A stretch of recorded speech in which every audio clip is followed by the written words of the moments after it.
Hello everyone, कैसे हैं आप सभी का बहुत बहुत स्वागत है। भारत का संविधान, इससे रिलेटेड 50 महत्वपूर्ण प्रश्न देखेंगे जो कि सीजी, आबकारी, आरक्षक परीक्षा के लिए और अन्य सभी परीक्षा के लिए जो है महत्वपूर्ण है। तो वीडियो को शुरू से लेकर लास्ट तक जरूर देखिएगा। वीडियो अच्छा लगे तो अपने दोस्तों को शेयर करिए, लाइक करिए, और जो नए लोग हैं पहली बार चैनल पे विजिट किए हैं तो उनसे रिक्वेस्ट है कि चैनल को सब्सक्राइब कर लीजिए।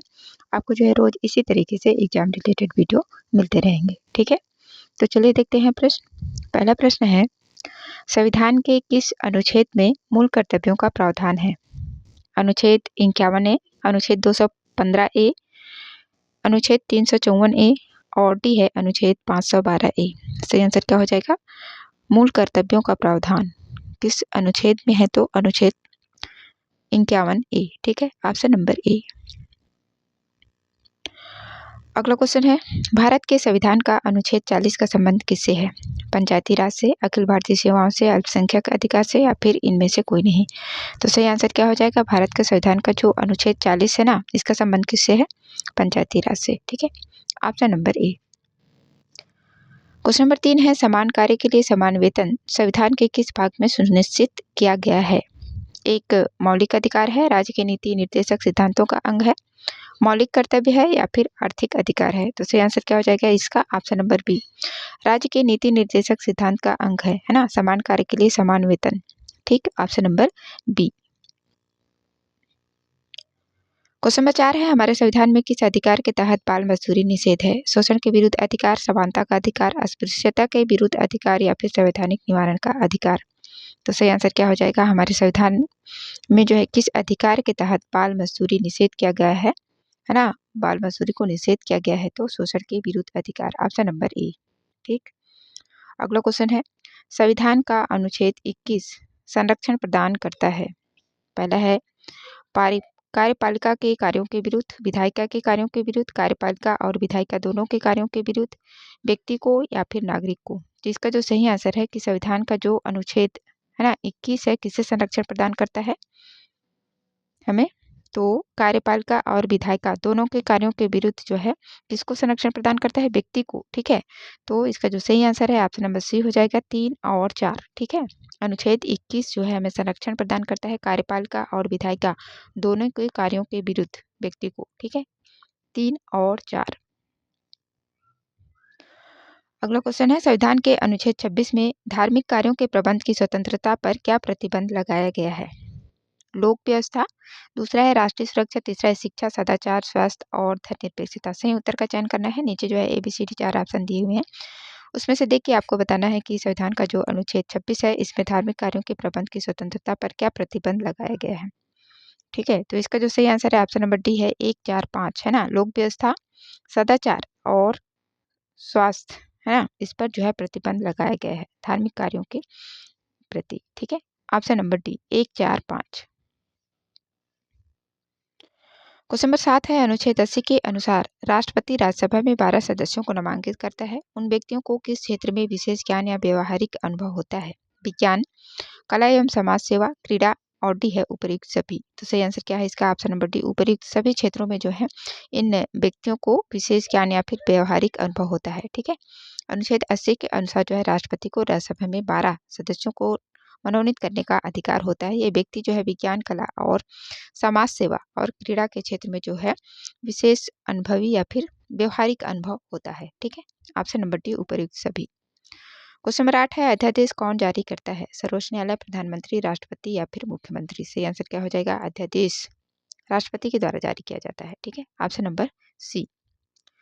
क्वेश्चन नंबर 9 है, 1976 आपातकाल के दौरान भारत का राष्ट्रपति कौन था?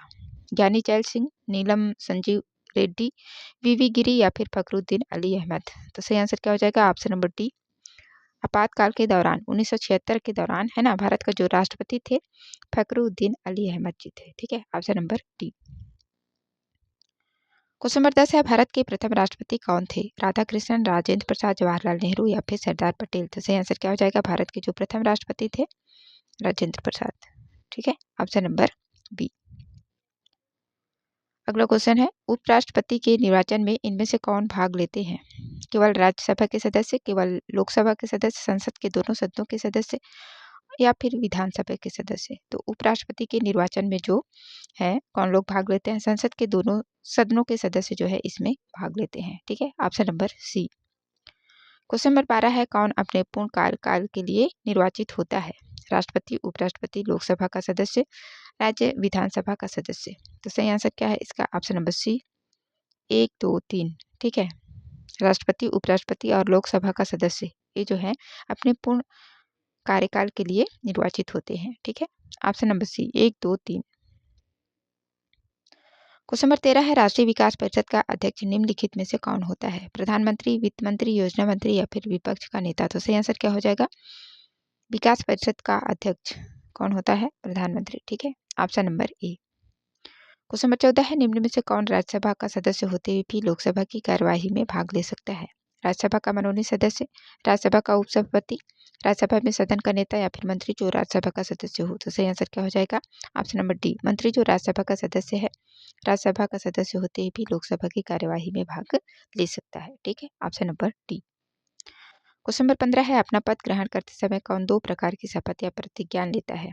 राष्ट्रपति, मंत्री, उपराष्ट्रपति या फिर सर्वोच्च न्यायालय का न्यायाधीश। तो सही आंसर क्या हो जाएगा इसका? ऑप्शन नंबर बी, मंत्री। मंत्री जो होते हैं अपना पद ग्रहण करते समय दो प्रकार की शपथ या फिर प्रतिज्ञा लेते हैं। ठीक है, ऑप्शन नंबर बी, मंत्री। क्वेश्चन नंबर 16 है, धन विधेयक को कौन प्रमाणित करता है? राष्ट्रपति, उपराष्ट्रपति, स्पीकर या फिर मंत्रिपरिषद। सही आंसर क्या हो जाएगा? धन विधेयक को जो प्रमाणित करता है स्पीकर। ठीक है, option number C. Question number 17 है, संसद ने अपने संयुक्त सत्र में किस विधेयक को पारित किया था? मीसा, पोटा, टाडा या फिर फेमा। सही आंसर क्या हो जाएगा? संसद ने अपने संयुक्त सत्र में जो है जिस विधेयक को पारित किया उसका क्या नाम है? पोटा। ठीक है, option number B. Question number 18 है, निम्नलिखित में से कौन सा संघी बजट की तैयारी और उसे संसद में पेश करने के लिए उत्तरदायी होता है? आर्थिक कार्य विभाग, राजस्व विभाग, वित्तीय सेवा विभाग या फिर व्यय विभाग। तो सही आंसर क्या है इसका? ऑप्शन नंबर ए, आर्थिक कार्य विभाग जो है संघीय बजट की तैयारी और उसे संसद में पेश करने के लिए उत्तरदायी होता है। ठीक है, आर्थिक कार्य विभाग। ठीक, अगला क्वेश्चन, क्वेश्चन नंबर 19 है, किस विधेयक पर राज्यसभा पुनर्विचार करती है? धन विधेयक, धन विधेयक यदि राज्यसभा की अनुशंसाओं को लोकसभा ने अस्वीकार कर दिया हो, वित्त विधेयक और चौथा है सरकारी विधेयक। इनमें से आपको देख के बताना है कि कौन से ऐसे विधेयक हैं जिन पर जो है राज्यसभा पुनर्विचार करती है। तो सही आंसर है ऑप्शन नंबर सी, 3 और 4, वित्त विधेयक और सरकारी विधेयक। ठीक है, ये दो ऐसे विधेयक हैं जिन पर जो है राज्यसभा पुनर्विचार कर सकती है। ठीक है, क्वेश्चन नंबर 20 है, राज्यपाल किसके प्रति उत्तरदायी होते हैं? प्रधानमंत्री, राष्ट्रपति, विधानसभा, मुख्यमंत्री। एकदम इजी क्वेश्चन है, ऑप्शन नंबर बी इसका सही आंसर है। ठीक है, राष्ट्रपति के प्रति राज्यपाल जो है उत्तरदायी होते हैं। क्वेश्चन नंबर 21 है, निम्नलिखित में से कौन सा विषय समवर्ती सूची का है? पुलिस, आपराधिक मामले, रेडियो और टेलीविजन या फिर विदेशी मामले। तो सही आंसर क्या हो जाएगा? समवर्ती सूची का विषय है जो आपराधिक मामले। ठीक है, ऑप्शन नंबर बी। अगला क्वेश्चन है, क्वेश्चन नंबर 22, निम्न में से किस तिथि को राष्ट्रीय मतदाता दिवस मनाया जाता है? 19 नवंबर, 25 जनवरी, 14 अप्रैल और 18 दिसंबर है ऑप्शन में। ठीक है, तो सही आंसर क्या है इसका? ऑप्शन नंबर बी, 25 जनवरी को जो है राष्ट्रीय मतदाता दिवस मनाया जाता है, 25 जनवरी। ठीक, अगला क्वेश्चन है, क्वेश्चन नंबर 23, मुख्य चुनाव आयुक्त को किया जा सकता है? प्रच्युत कैसे किया जा सकता है ना? क्वेश्चन में थोड़ा मिस्टेक हो गया है। संसद के दोनों सदनों के 2/3 बहुमत द्वारा, उस प्रक्रिया द्वारा जो सुप्रीम कोर्ट द्वारा लागू होता है, भारत के मुख्य न्यायाधीश के परामर्श से राष्ट्रपति द्वारा या फिर मंत्री परिषद के परामर्श से राष्ट्रपति द्वारा। तो इसका जो सही आंसर है, मुख्य चुनाव आयुक्त को कैसे प्रच्युत किया जा सकता है ना? प्रच्युत किया जा सकता है। तो इसका जो सही आंसर है ऑप्शन नंबर ए, संसद के दोनों सदनों के 2/3 बहुमत के द्वारा जो है मुख्य चुनाव आयुक्त को प्रच्युत किया जा सकता है। ठीक है, option number A. Question number 25 है, राष्ट्रपति को संविधान के किस अनुच्छेद के तहत लोकसभा को भंग करने की शक्ति प्राप्त है? अनुच्छेद 95, अनुच्छेद 356, अनुच्छेद 85 या फिर अनुच्छेद 365। तो सही आंसर क्या है? राष्ट्रपति को जो है संविधान के अनुच्छेद 85 के तहत लोकसभा को भंग करने की शक्ति प्रदान है। ठीक है, option number C. Question number 26 है, संविधान के किस भाग को सामान्य बहुमत से संशोधित नहीं कर सकते? संघ या राज्य की सरकारी भाषा, संसद की न्यूनतम उपस्थिति, नया राज्य बनाना या फिर राष्ट्रपति के निर्वाचन की प्रक्रिया। है ना? तो इसका जो सही आंसर है ऑप्शन नंबर डी है, राष्ट्रपति के निर्वाचन की जो प्रक्रिया होती है इसको सामान्य बहुमत से संशोधित नहीं कर सकते। ठीक है, ऑप्शन नंबर डी, राष्ट्रपति के निर्वाचन की प्रक्रिया।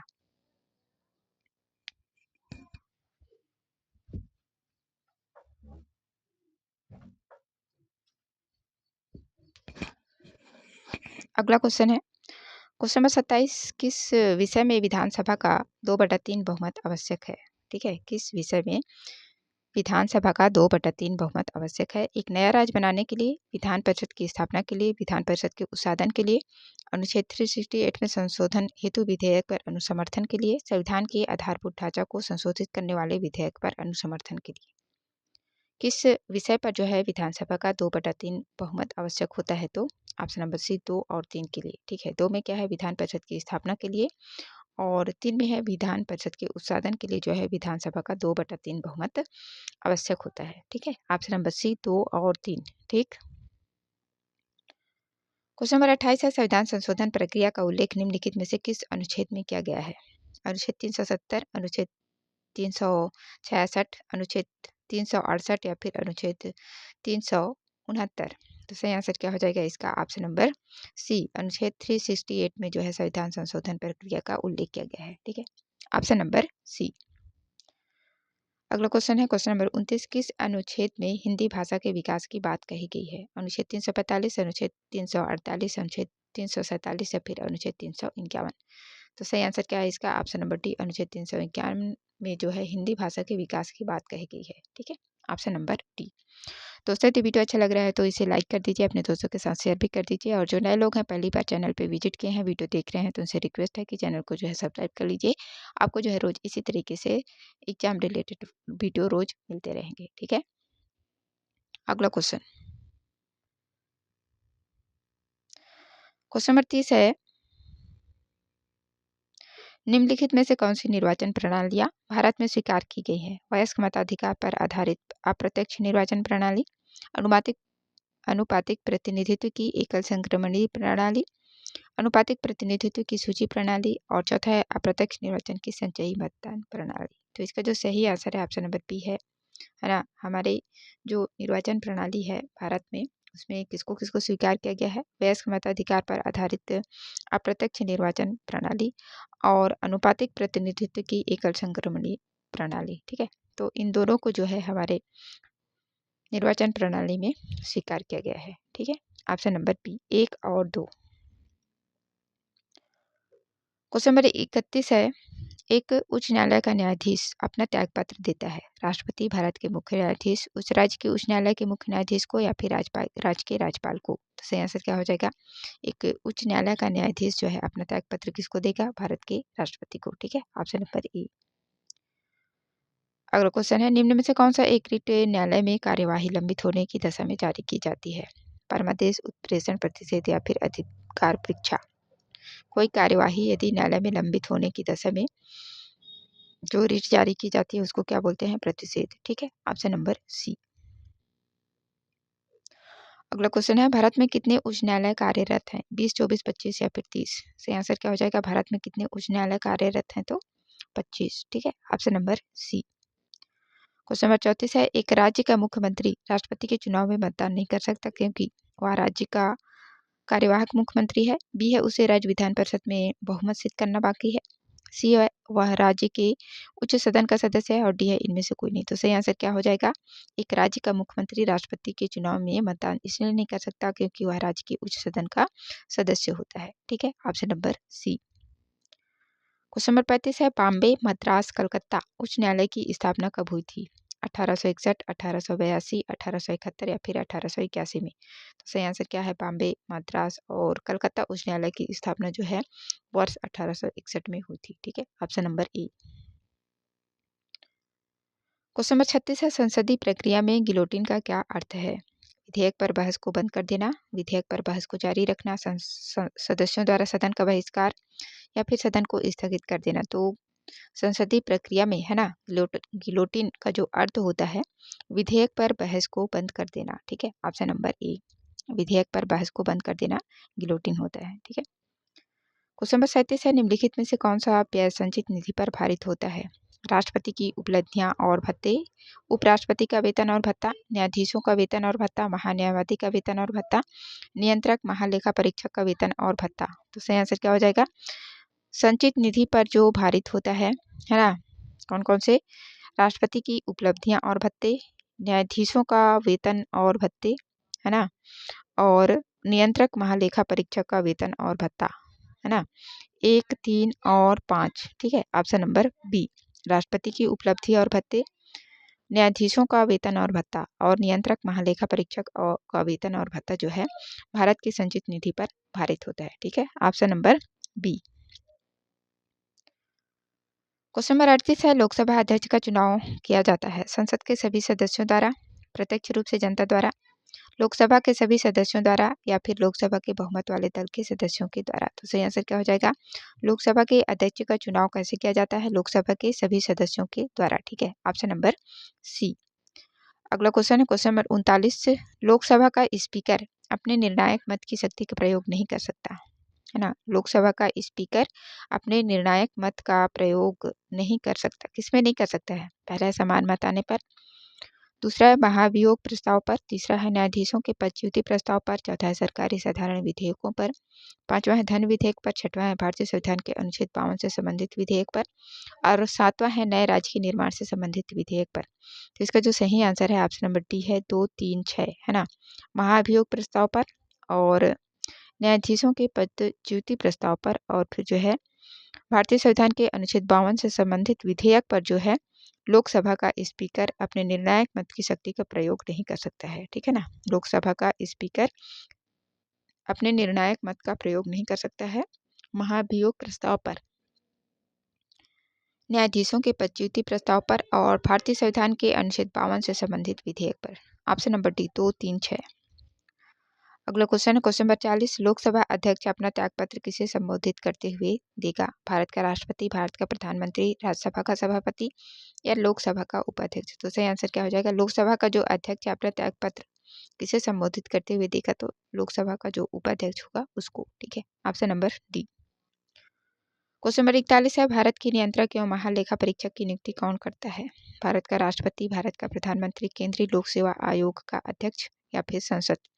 तो सही आंसर क्या हो जाएगा? भारत के जो नियंत्रक और महालेखा परीक्षक होते हैं इनकी नियुक्ति कौन करता है? भारत के राष्ट्रपति, ठीक है। Option number A. Question number 42 है, भारत में वित्तीय व्यवस्था को केंद्र और राज्य स्तर पर कौन नियंत्रित करता है?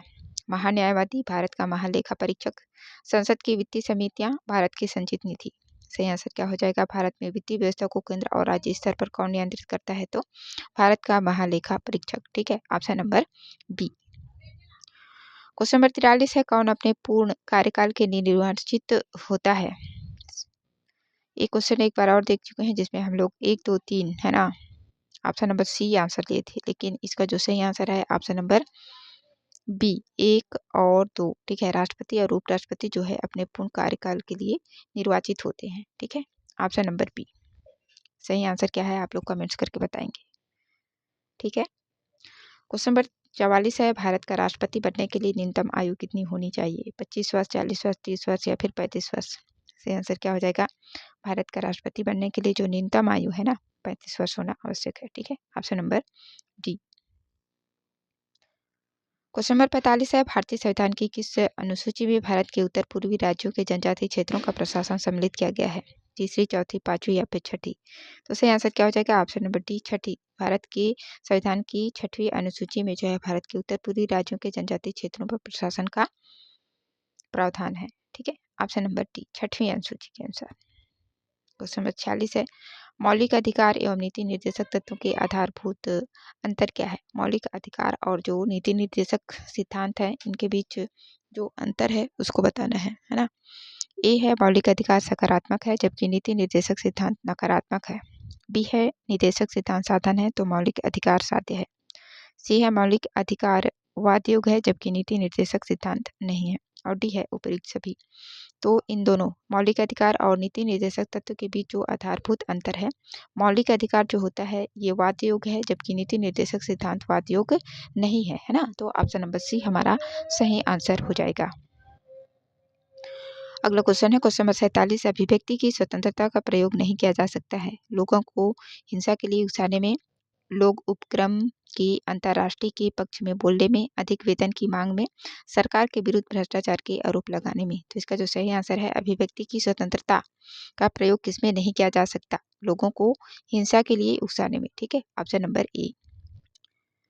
क्वेश्चन नंबर 48 है, निम्नलिखित में से कौन सा मूल अधिकार नहीं है? संवैधानिक उपचारों का अधिकार, संपत्ति का अधिकार, समानता का अधिकार या फिर शांतिपूर्वक तरीके से एकत्रित होने का अधिकार। तो सही आंसर क्या हो जाएगा? कौन सा मूल अधिकार नहीं है? संपत्ति का अधिकार। ठीक है, ऑप्शन नंबर बी। अगला क्वेश्चन है, सर्वोच्च न्यायालय में सेवानिवृत्ति की आयु क्या है? 65 वर्ष, 63 वर्ष, 64 या फिर 65 वर्ष। सही आंसर क्या हो जाएगा? सर्वोच्च न्यायालय में सेवानिवृत्ति की जो आयु है 65 वर्ष है। ठीक है, ऑप्शन नंबर डी। अगला क्वेश्चन नंबर 50, जो कि इस वीडियो का लास्ट क्वेश्चन है, 7वें वेतन आयोग का नेतृत्व करने वाले न्यायाधीश का नाम बताएं। बी एन कृष्ण, श्री कृष्ण है, बी एन श्री कृष्ण, रत्नामल पांडियन, सुरेश तेंदुलकर या फिर ए के माथुर। तो सही आंसर क्या हो जाएगा? 7वें वेतन आयोग का नेतृत्व करने वाले जो न्यायाधीश थे, ए के माथुर साहब। ठीक है, ऑप्शन नंबर डी। ठीक, ऑप्शन नंबर डी। तो ये थे 50 महत्वपूर्ण प्रश्न संविधान से।